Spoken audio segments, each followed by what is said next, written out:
Shalom Aleichem. Shalom Aleichem. Shalom Aleichem. Topic for today is running to God brings blessings.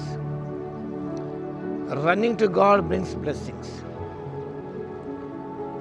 దేని వైపు పరిగెత్తినప్పుడు ఆశీర్వాదాలు పొందుకుంటాం. 38వ కీర్తన 18వ వచనం 22వ వచనం చదువుకుందాం. Running to God brings blessings.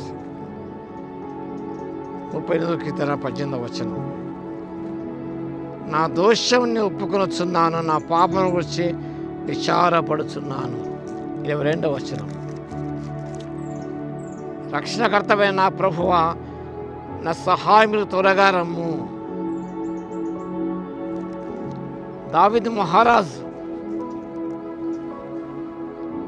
he faced discomfort and problems. ఆయన జీవితంలో ఆయన అసహనానికి లోనయ్యాడు, సమస్యలు గురయ్యాడు.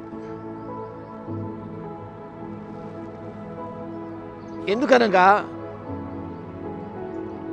that was the result of his waywardness. దేవునికి దూరం అయిపోయినప్పుడు ఆయన పొందిన చేదు అనుభవాలు, discomfort and problems. He faced discomfort and problems because when he ran away from the presence of God. దేవుని సన్నిధిని దూరం అయిపోయినప్పుడు ఆయన ఇలాంటి సమస్యలు ఎదుర్కోవాల్సి వచ్చింది. 38వ కీర్తన అంతా గమనించండి. యెహోవా కోపోద్రేకమైన గద్దింపకము, నీ ఉగ్ర చేతులను శిక్షింపకము, నీ బాణము నాలో గట్టిగా నాటి ఉన్నవి, నీ చేయి నా మీద భారముగా ఉన్నది. ఇవన్నీ గమనించడం. నా స్నేహితులు, నా చెలికాను నా తెగులు చూసి ఎడముగా నిలుచున్నారు. 11వ వచనం.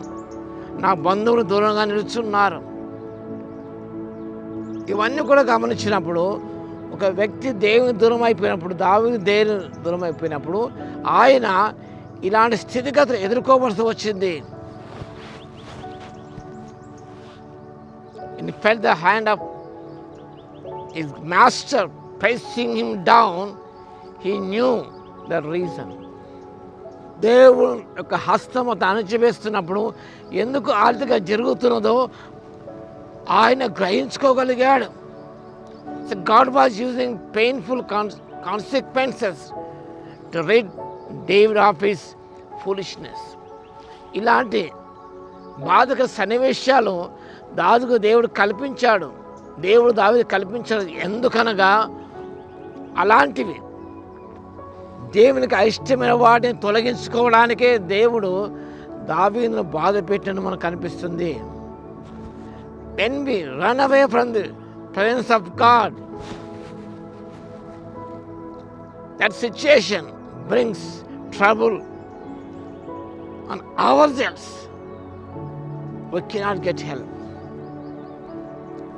నిజంగా మనము దేవుని దూరం అయిపోతే కష్టాలు పడిపోతాం, చిక్కులు పడిపోతాం.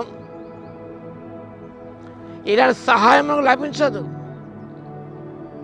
We need to recognize God's correcting hand.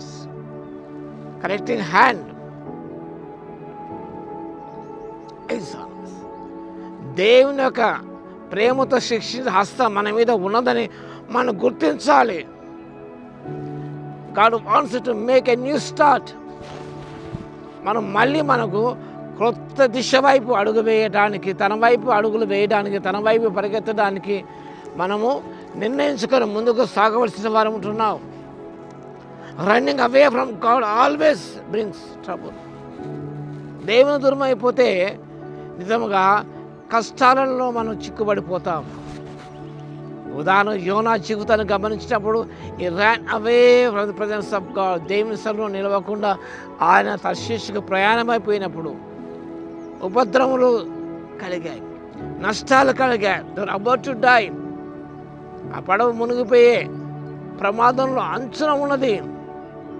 కాబట్టి దేవునికి ఒక వ్యక్తి దూరం అయిపోతే run away from God, you will be in trouble. So run to God brings blessings. దేని వైపు ఆయన ఆజ్ఞల వైపు పరిగెత్తినప్పుడు దేని వాకు సెలవిస్తుంది. కీర్తన ఆజ్ఞల వైపు పరిగెత్తుదను. When you run to God for help, He will be safe. ఎంతో సురక్షితంగానే ఉంటాం. కాబట్టి దేవుని సన్నిధి నుండి మనం దూరం అయిపోక పరిగెత్తకుండా దేని వైపు పరిగెత్తినప్పుడు నిజంగా మన కష్టాల నుంచి బయటపడతాం, మనం ఉపద్రవాల నుంచి బయటపడతాం. దేవుడితో రక్షణ ఆదుకొని నిలబెడతాడు. మరి యొక్క నూతనమైన మార్గములను వెళ్ళడానికి దేవుడు కృప చూపిస్తాడు. But don't run away from the presence of God, run to Jesus. That will bring blessing to your life. ప్రార్థన చేద్దాం. స్తుతికి పాత్ర మహోన్నతర మీకు వందనాలు స్తోత్రాలు నైనా. మీ సన్నిధిని దూరం అయిపోక ప్రభువా, కష్టాలు పడిపోకున్న తండ్రి, మీ వైపు పరిగెత్తడానికి కృప దయచేయండి. అయితే మీ పరిగెత్తడం మాకు ఆశీర్వాదాలు వస్తాయని జ్ఞాపకం చేసుకుంటున్నాయినా. బలపరిచి స్థిరపరిచి నడిపించక మీ స్తోత్రాలు, వాక్యం వింటున్న ప్రతి బిడ్డను దర్శించిన ఆయన మీ కార్యాలు జరిగించక మీ స్తోత్రాలు చెల్లిస్తూ యేసయ్య నామమున ప్రార్థించి వేడుకొస్తున్నాము తండ్రి. ఆమేన్. మన తండ్రి అయిన దేవుని యొక్క ప్రేమయు, మన ప్రభువును రక్షకుడైన యేసుక్రీస్తు యొక్క కృపయు, పరిశుద్ధాత్మని కన్యూని సహవాసం మనందరికీ సదా తోడై ఉండును గాక. ఆమేన్.